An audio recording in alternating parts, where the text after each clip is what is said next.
Amén. Yo quiero invitarles a la carta del apóstol Pablo a Tito. Tito, capítulo 1. Y vamos solo a meditar en el primer versículo.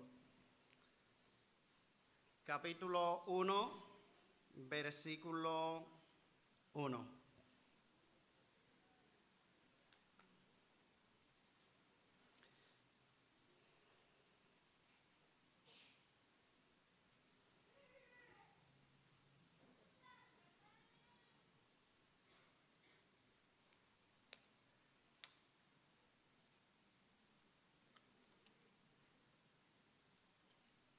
Si ya lo tienen, leemos.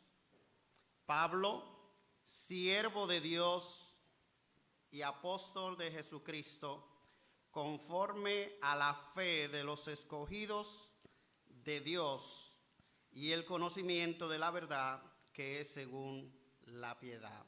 Amén. Padre, nosotros te adoramos en esta mañana. Nos regocijamos junto con nuestros hermanos de adorar al que resucitó, al que vive por siempre, nuestro Señor Jesucristo. Nosotros nos acercamos delante de ti con temor y temblor, consciente de que estamos abriendo, Señor, tu palabra ante tu pueblo. ¿Y quiénes somos nosotros? Tú conoces, Señor, la debilidad de tu siervo, pero no solo mi debilidad, sino también mi indignidad. Por eso rogamos la asistencia de tu Espíritu Santo para que Él venga en nuestro auxilio en esta mañana.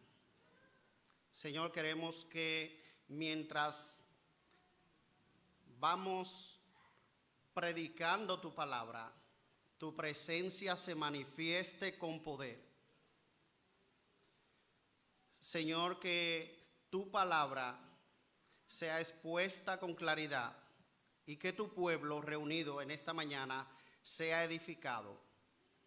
Que tu pueblo, Señor, sea conducido a tu misma presencia de manera que podamos andar de una manera digna de Cristo. Te lo imploramos por nuestro Señor y Salvador Jesucristo. Amén y amén. Bien, mis hermanos, esta carta, como el mismo Pablo lo describe, fue escrita a Tito, que es su hijo en la fe. Y no solamente su hijo en la fe, era un delegado apostólico, una persona de mucha confianza, a quien Pablo le encomienda la tarea de corregir lo deficiente en esta iglesia que se encontraba en la isla de Creta. Creta es una isla que era un puente natural entre Europa, África y Asia, y era un lugar donde confluían muchas personas, de manera que esta isla se convirtió en un centro donde muchos navegantes hacían allí una estadía corta para luego ir a su destino.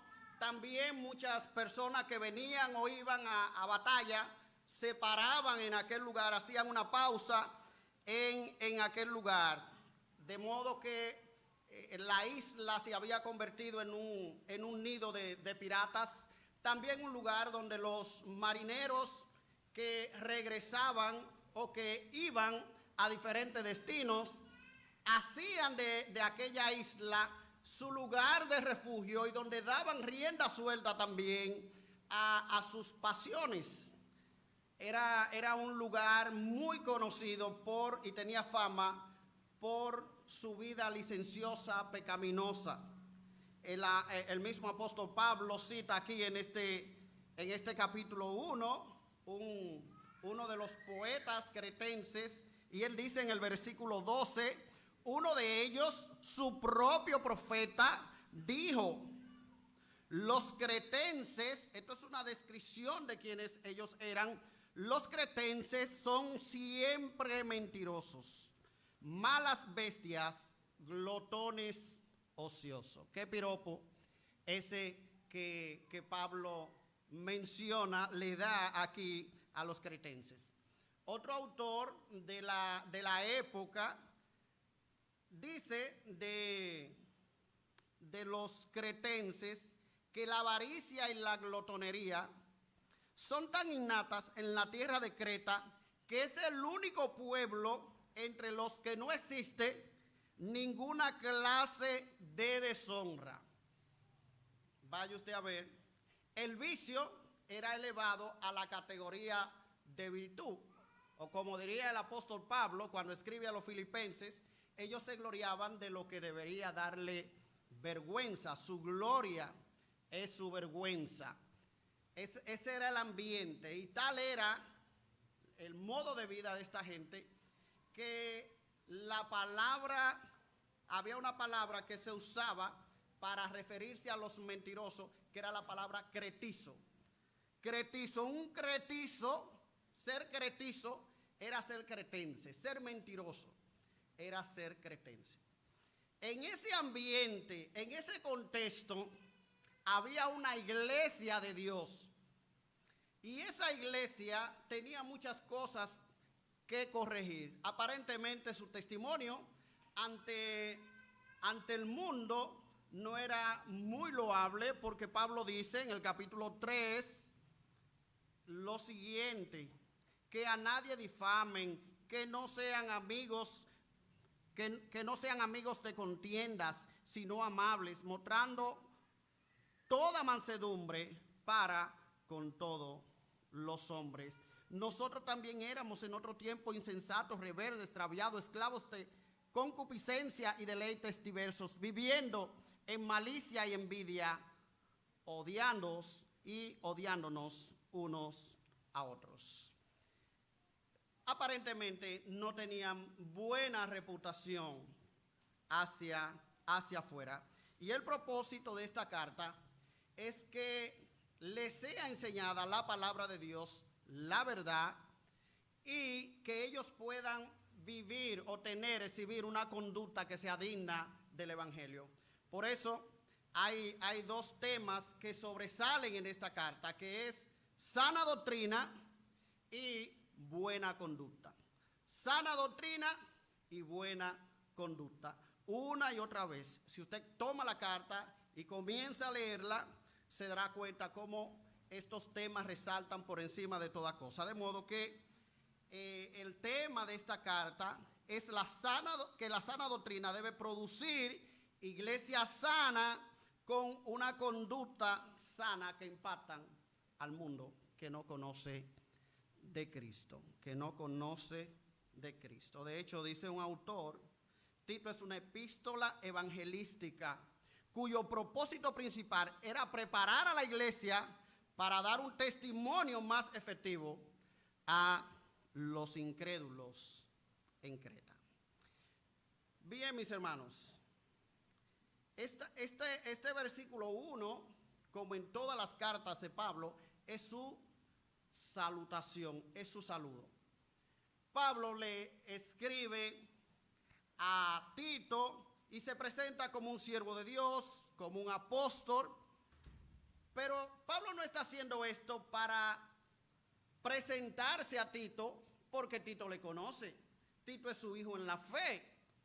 El propósito es que las cartas generalmente eran leídas en público en la iglesia. Así que si alguien no conocía al apóstol Pablo, aquí Pablo hacía una presentación de quién él era.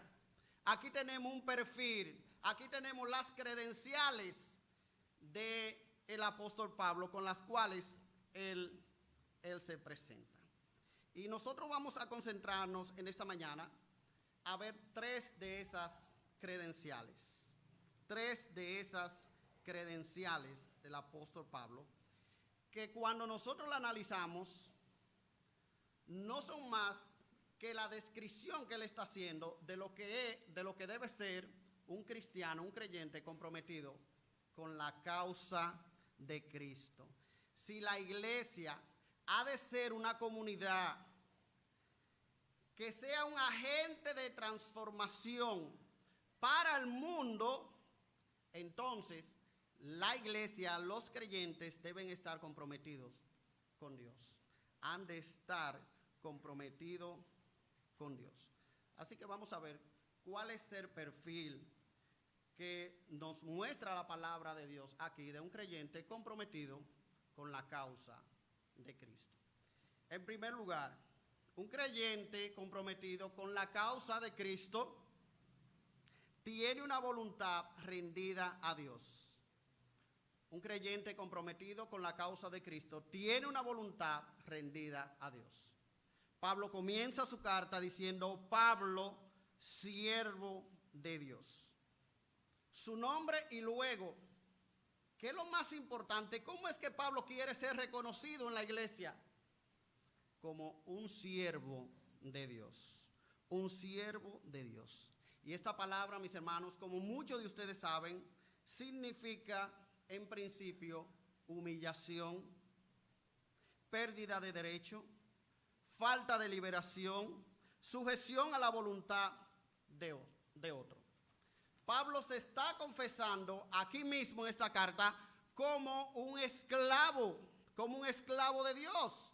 Y esa palabra denota el carácter servicial del apostolado, del apóstol Pablo. Él es un siervo de Dios, él es un esclavo de Dios. Pero este término, esta palabra no solo nos habla, mis hermanos, de humillación, sino que también tiene un carácter de dignidad y de alto honor. Porque esa expresión, siervo de Dios, es la expresión que nuestro Señor usa en el Antiguo Testamento para describir o para referirse a hombres como Moisés, como Josué y la mayoría de los profetas. Ellos eran conocidos como siervos de Dios. Así que ser siervo de Dios, por lo tanto, no es más que seguir las pisadas de los grandes hombres de Dios del pasado. Todo aquel que se llama a sí mismo un siervo de Dios no se pertenece a sí mismo. Eso es lo que Pablo nos está diciendo. Yo me pertenezco a Dios, yo me debo a Dios. Yo no soy más que un esclavo de Dios. Yo no soy más que un hombre que estoy al servicio de nuestro Dios. Él es quien determina las directrices de mi vida. Yo no vivo para mí mismo.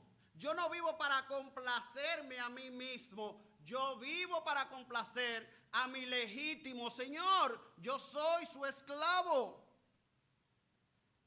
Ser siervo, mis hermanos, ser siervo de Dios es reconocer una autoridad absoluta sobre nosotros.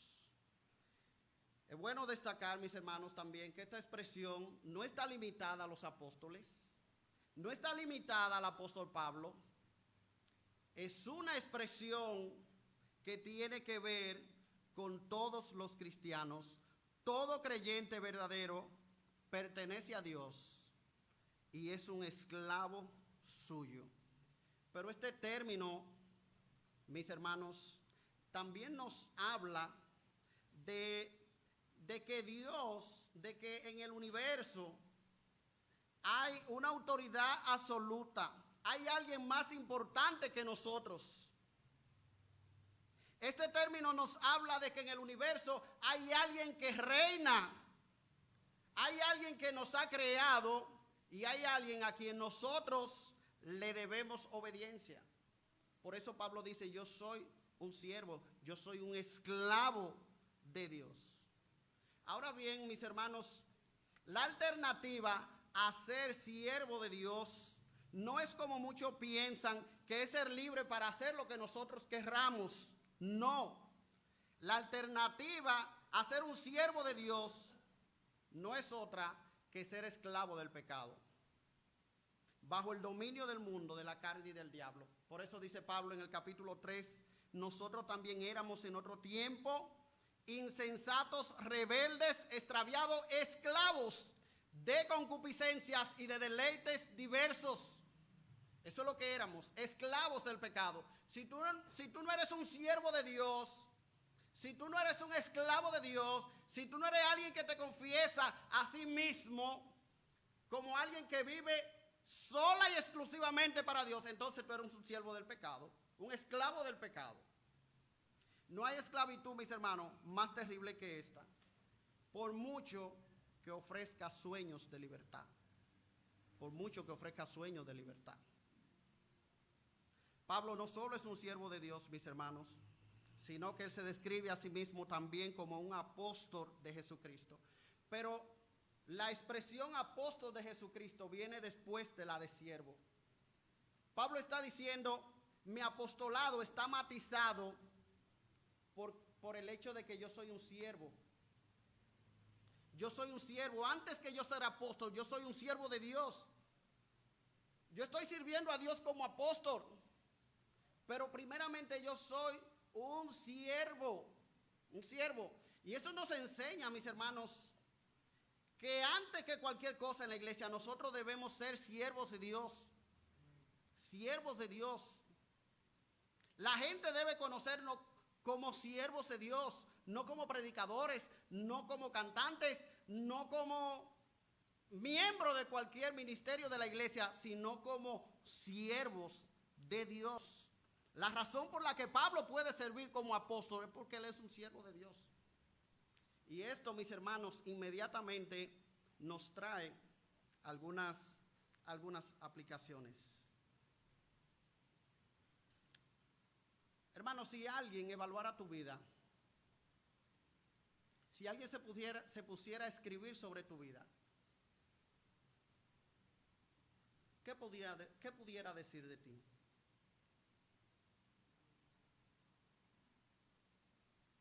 Que tú eres un gran profesional,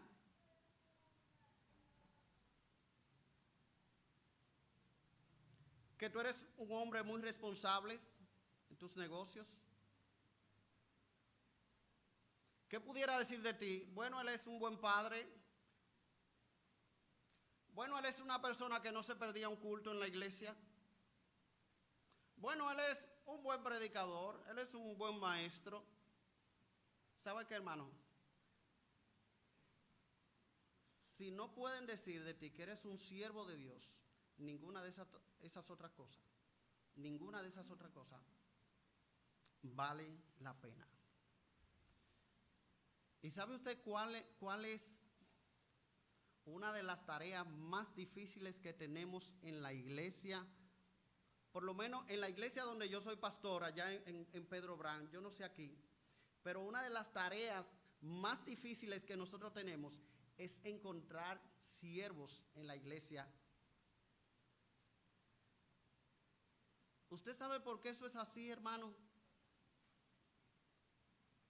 Porque lamentablemente los amos de muchos hermanos son sus trabajos, son sus negocios, son sus pasatiempos.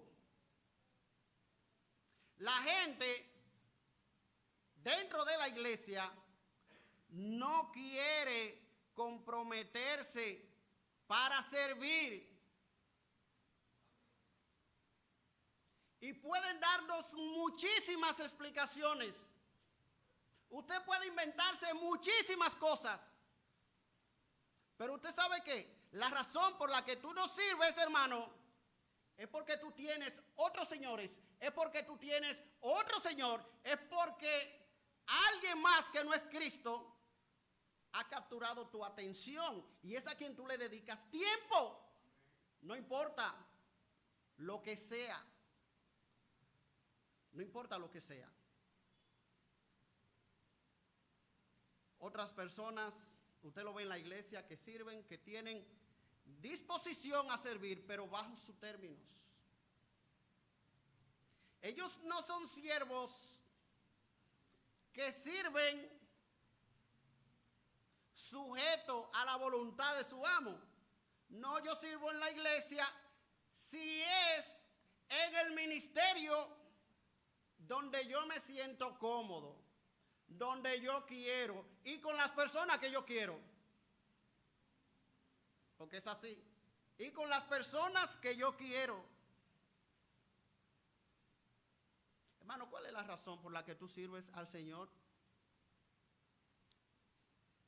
Hermano, ¿tú entiendes que tú le debes todo a Cristo? ¿Tú entiendes que Cristo es la máxima autoridad sobre tu vida?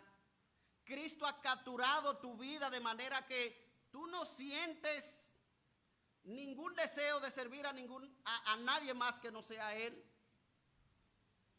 ¿Cuál es la razón por la que tú sirves en el ministerio de música, de visitación, apoyando ministerio, de evangelismo? ¿Cuál es la razón por la que tú evangelizas?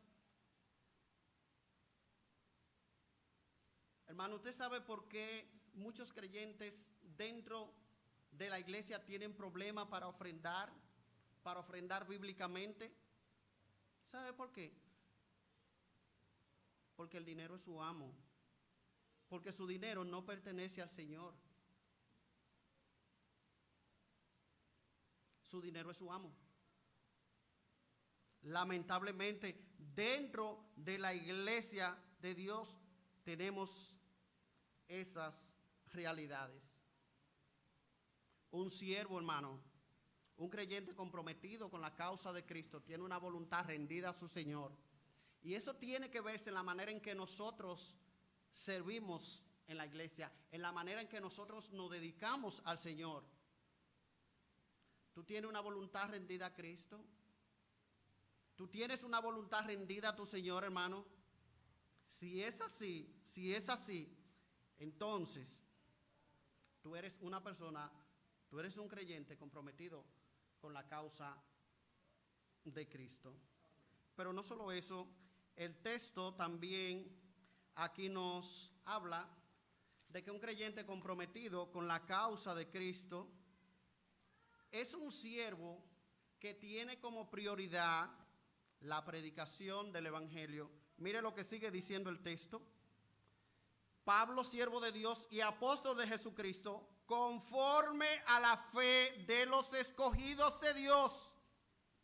Conforme a la fe de los escogidos de Dios. Con esta expresión, conforme a la fe de los escogidos de Dios, Pablo quiere decir que su ministerio como apóstol se basa fundamentalmente en la proclamación del evangelio para que aquellos que han de ser salvos lleguen a la fe en Jesucristo. Y esta es la idea de muchas traducciones. Traje como ejemplo 3. Dice una traducción: Pablo, siervo de Dios y apóstol de Jesucristo, enviado por él para que los elegidos de Dios lleguen a la fe. Otra traducción dice: Pablo, esclavo de Dios y mensajero, a quien Jesucristo llamó a llevar la fe a los escogidos de Dios. Y otra dice: Pablo, siervo de Dios y apóstol de Jesucristo, para conducir a los elegidos de Dios a la fe. Esta es la base sobre las cuales Pablo establece su prioridad. Dice Pablo: yo soy un siervo de Dios, yo soy un apóstol cuyo ministerio se basa fundamentalmente en la predicación del evangelio para que la gente venga a la fe de Jesucristo. Yo vivo para eso. Si hay algo que me apasiona, dice Pablo, es predicar el evangelio para que la gente conozca a nuestro Salvador. Yo sé para qué Cristo me ha llamado. Yo sé para qué le estoy sirviendo a Él. ¿Para qué, Pablo? Para traer fe, para que la gente crea en Cristo. Porque mediante la predicación del evangelio que la gente va a creer. ¿Acaso no dice el apóstol Pablo en Romanos? ¿Cómo creerán en aquel de quien no han oído? ¿Cómo oirán sin haber quien les predique? La fe viene por el oír, y por el oír la palabra de Dios. Y Pablo está consciente de esta realidad. Y él dice: Dios me ha llamado, yo estoy claro de mi llamado, de cuál es mi ministerio. ¿Y cuál es tu ministerio, Pablo? Proclamar el evangelio para que la gente se salve. Esa es la razón por la que yo sirvo a Dios. La predicación del evangelio es la primera meta que Pablo tiene como apóstol, como apóstol. Mire lo que dice en segunda a Timoteo, capítulo 2, versículo 10. Por tanto, todo lo soporto por amor a los escogidos, para que ellos también obtengan la salvación que es en Cristo Jesús, con gloria eterna. Dice Pablo, yo sufro, yo soporto muchas penalidades por amor de los escogidos, para que ellos obtengan la salvación que es en Cristo Jesús, con gloria eterna. Hermanos, saber que Dios tiene sus escogidos no debe en absoluto paralizarnos en nuestra responsabilidad en la predicación del Evangelio. Eso es un misterio que Dios no nos ha revelado. Decía el príncipe de los predicadores, Charles Spurgeon, él decía, si los escogidos tuvieran una marca en la espalda, yo predicara el Evangelio levantando camisa. Pero Dios no le puso una marca a los escogidos. Por lo tanto, nosotros somos llamados a predicar el Evangelio a todo el mundo. A todo el mundo. Esa es nuestra misión. Ahora dice un autor, lo que vemos en la palabra de Dios es lo contrario. Lo que hace que la evangelización valga la pena es que aun cuando parece imposible que la mentalidad incrédula ceda ante la demanda del Evangelio y responda de manera positiva a la predicación del Evangelio, Dios tiene sus escogidos que han de escuchar el Evangelio y han de llegar a la fe. Hermanos, a veces uno dice, pero es que el mundo se ha vuelto tan secular. La gente no quiere saber del Evangelio. La gente no quiere ir a la iglesia. ¿Para qué yo le predico el Evangelio? A veces, desde el punto de vista humano, nosotros podemos desalentarnos. Pero yo tengo una célula, o tenemos un punto de predicación en tal sitio, y la gente no se convierte, y tenemos mucho tiempo predicando. Y el apóstol Pablo nos está diciendo aquí, Dios tiene sus escogidos que han de creer. Predica. Que el resultado no depende de ti. Dios ha de traer fe. Dios ha de traer resultado a la predicación de la palabra. Tú predicas la palabra. Hermano, ante la incredulidad que impera, nosotros no debemos desalentarnos, sino que debemos proclamar la fe, debemos proclamar el Evangelio. Y Pablo dice, yo soy siervo de Dios y soy apóstol para predicar el Evangelio, para la fe de los escogidos de Dios. Hermano, todas las cosas que nosotros hacemos, que la iglesia hace, tiene que tener como objetivo promover la fe. Pablo dice para la fe de los escogidos. Nosotros tenemos que proclamar, promover la fe de aquellos que ya han creído y de aquellos que no creen. Por eso tenemos que proclamar el Evangelio. Ahora, el asunto es, nosotros estamos conscientes de la urgencia de ese llamado que Dios nos está haciendo. Si eso no es así, hermano, se debe a dos cosas. O no estamos obedeciendo el llamado, no estamos siendo obedientes como siervos, no estamos cumpliendo la gran comisión y simplemente nos hacemos de la vista gorda. Podemos trabajar en una empresa rodeado de inconversos y simplemente decidimos callar. Y la segunda razón es, igual que pasaba con los cretenses, que nuestro testimonio no nos permita predicarles. No nos permita predicarles el Evangelio a los inconversos. Y eso está pasando con la iglesia. Anteriormente, yo recuerdo que uno siempre andaba con sus tratados para compartirlo con los inconversos. Siempre uno buscaba la oportunidad para compartir el Evangelio. Yo recuerdo que en mi adolescencia temprana, qué sé yo, cuando yo tenía algunos 16, 18 años, nosotros teníamos allá en la iglesia, entre los jóvenes, que éramos un grupito como de 10 jóvenes, dábamos clase bíblica en todas las escuelas públicas que habían en Pedro Brán, que en esa época eran como 4.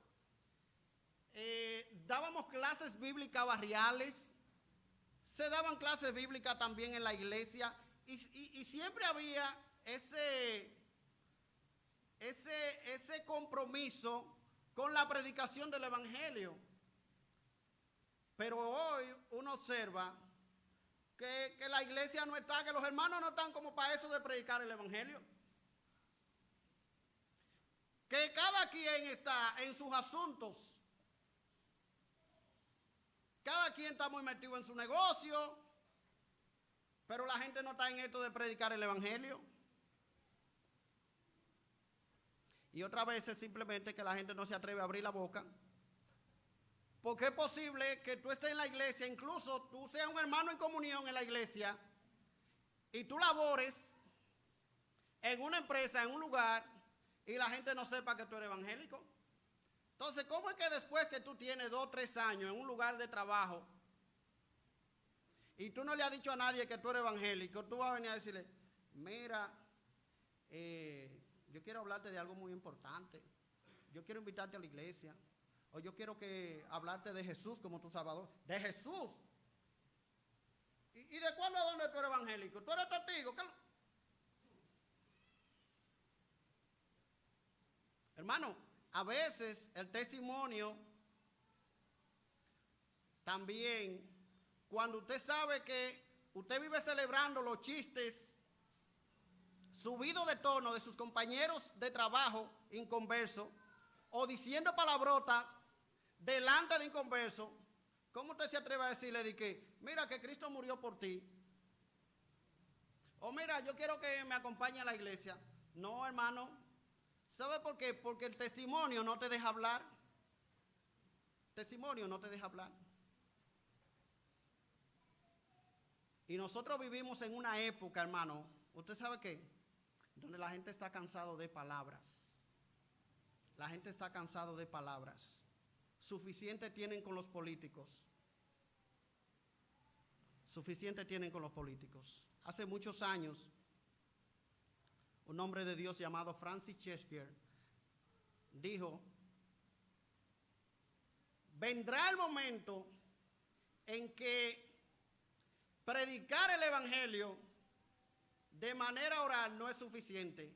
La gente no te hará caso si esa predicación no viene acompañada de un estilo de vida que respalde esa predicación. Y ya estamos viviendo esos tiempos, hermano. Esos tiempos que anunciaba Francis Schaeffer ya llegaron. Ya tú le puedes decir a la gente o pintarte como un santo. Hermanos, la gente sabe lo que hay en tu matrimonio.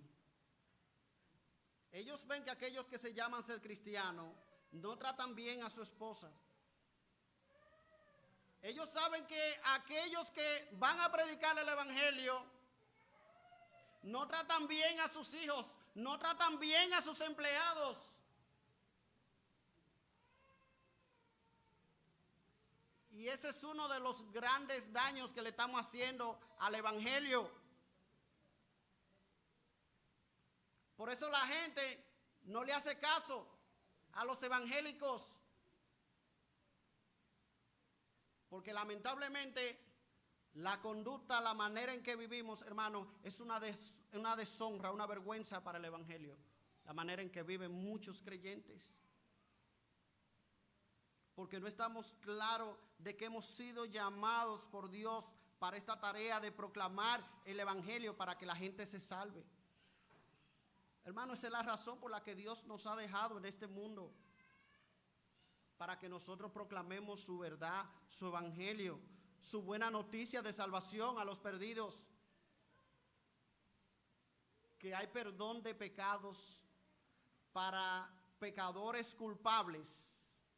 Porque Cristo fue a la cruz y murió en su lugar, que su cuenta ha sido saldada y que si ellos creen en Cristo,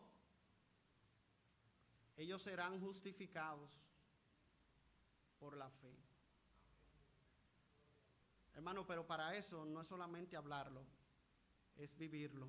Y por eso, una tercera evidencia de que nosotros somos creyentes comprometidos con la causa del Evangelio, no es solo que nosotros hablamos el Evangelio, sino que también vivimos el Evangelio. Un cristiano comprometido con la causa del Evangelio vive el Evangelio que predica. La última parte del versículo 1 dice: y el conocimiento de la verdad, que es según la piedad. Pablo es un apóstol de Jesucristo conforme a la fe de los escogidos de Dios, dice Pablo, y el conocimiento de la verdad, que es según la piedad. Dice Pablo, yo he sido también llamado a predicar la verdad, a proclamar la verdad, pero la verdad que es según la piedad. Hermanos, la verdad es importante. Necesitamos la verdad. Hoy más que nunca, en medio de tanta confusión, en medio de un mundo donde cada quien proclama tener su propia verdad, es importante una enseñanza clara, bíblica, de la palabra de Dios.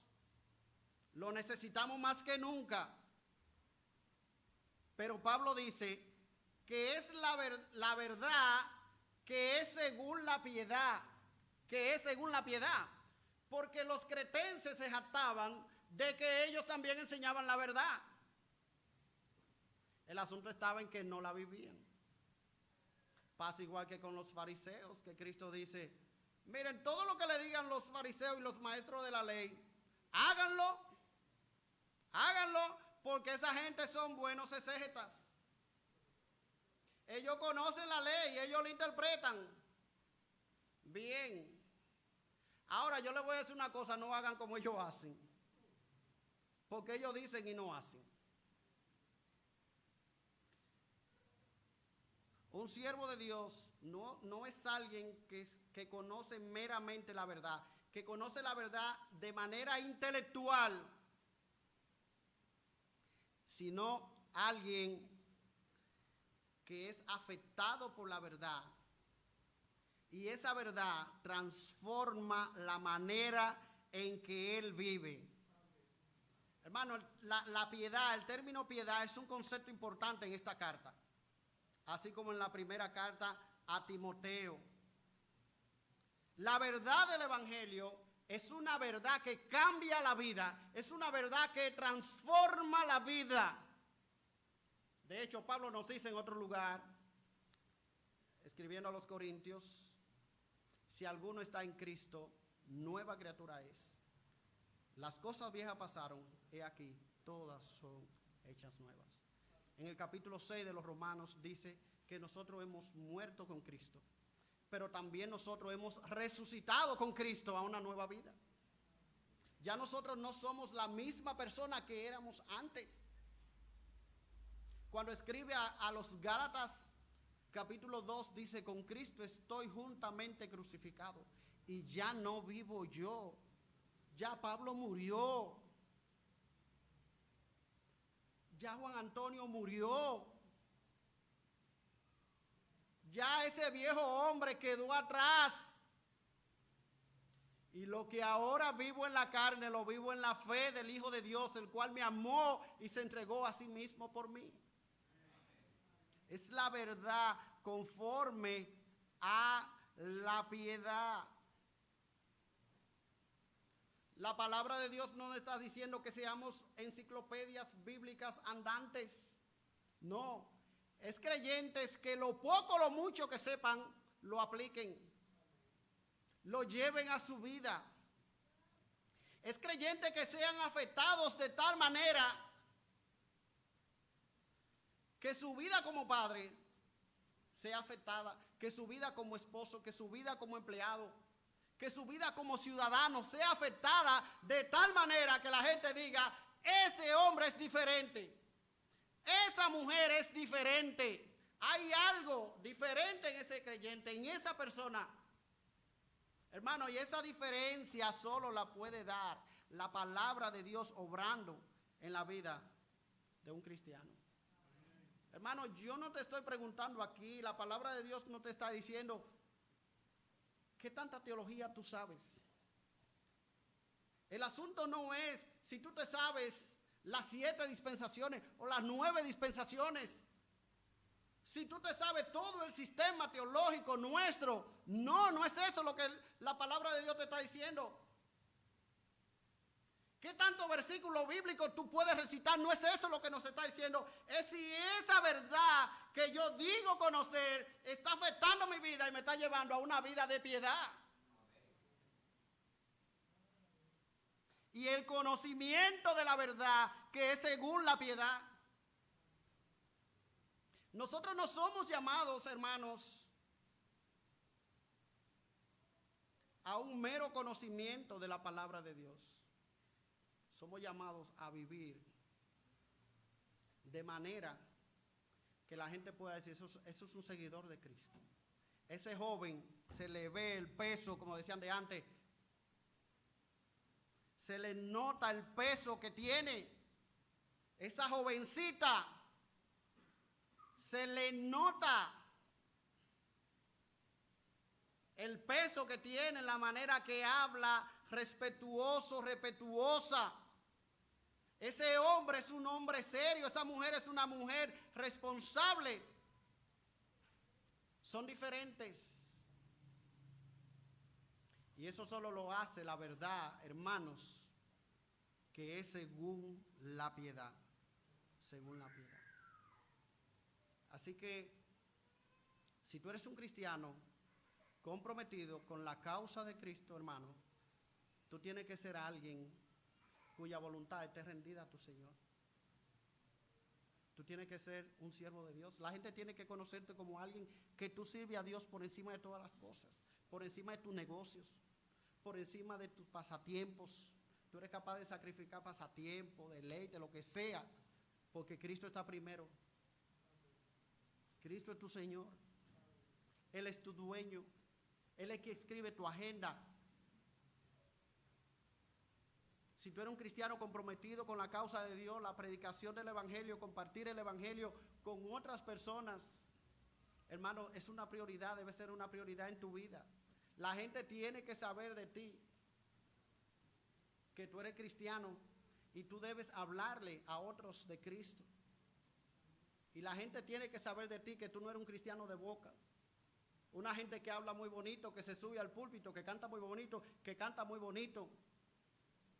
O una gente que tiene mucho conocimiento meramente. No, hermano, la gente tiene que ver en ti a Cristo, el carácter de Cristo en tu vida.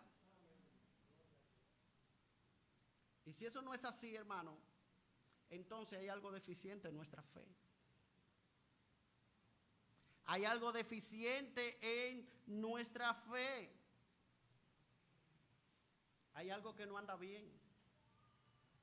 Hay algo que tenemos que corregir. Y es por eso que Pablo le dice a Timoteo más adelante, yo te dejé en Creta para que corrigiese lo deficiente. Eso tenía que ver con el liderazgo de la iglesia, escoger ancianos, pero tenía que ver también con enseñar a la iglesia para que ellos vivan como es digno de Cristo. Hermano, si yo te preguntara, ¿cuál es la razón por la que tú vives? ¿Qué es lo que te mueve cuando tú te levantas cada mañana? ¿Qué tú me responderías? Que tú vas a tu trabajo, que tú estás muy motivado porque tienes un buen trabajo, un buen ambiente de trabajo. O que tú tienes un negocio importante que hacer. ¿Cuáles son las cosas que te motivan? ¿Cuáles son las cosas que dan sentido a tu vida, hermano? Si no son estas cosas que nosotros hemos mencionado, si tú no te ves a ti mismo cada mañana como un siervo que está al servicio de tu Dios, y tú le dices, Señor, ayúdame en este día a servirte, a glorificar tu nombre, a darte gloria y honra, de manera que la gente pueda ver que yo te sirvo a ti por encima de cualquier cosa en este mundo, que por encima de mi jefe, yo sirvo a ti. Si eso no es así, hermano, hay algo que está mal. Si la obediencia no te está conduciendo a compartir el evangelio con otros, si no te está llevando a una vida que refleje a Cristo, entonces hay algo deficiente. ¿Cuál es la cosa a la que tú le ofreces tu devoción, a la que tú le ofreces tu vida, hermano? Cada día cuando tú te levantas. Si no está haciendo a nuestro Señor, hay algo que debemos revisar. Porque como hijos de Dios, nosotros tenemos que estar por encima de todas las cosas comprometidos con la causa de Cristo. Padre, gracias te damos en esta mañana. Nosotros te damos gracias por tu palabra. Ella es tu verdad, Señor. Y nosotros necesitamos ser orientados, amonestados, exhortados constantemente por ella. Nosotros te rogamos que tú nos dé corazones sensibles, de manera, Señor, que tu palabra pueda desafiarnos. Yo quiero rogarte en esta mañana que tú muevas nuestra voluntad cada día a la obediencia a Cristo. Señor, y que tú nos ayudes a deshacernos de tantos amos a los que muchas veces nosotros le estamos rindiendo obediencia, que no es a ti. Y solo tú conoces, Señor, de manera en particular, cuáles son esos dioses, cuáles son esos ídolos que nosotros hemos erigido, que no nos dejan comprometernos contigo. Oh Señor, por el poder de tu palabra y del Cristo resucitado, destruye esos ídolos, aunque nos duela, aunque lloremos. Destrúyelo, Señor, y tráenos la obediencia a Cristo, a una vida comprometida contigo. Por Cristo Jesús. Amén.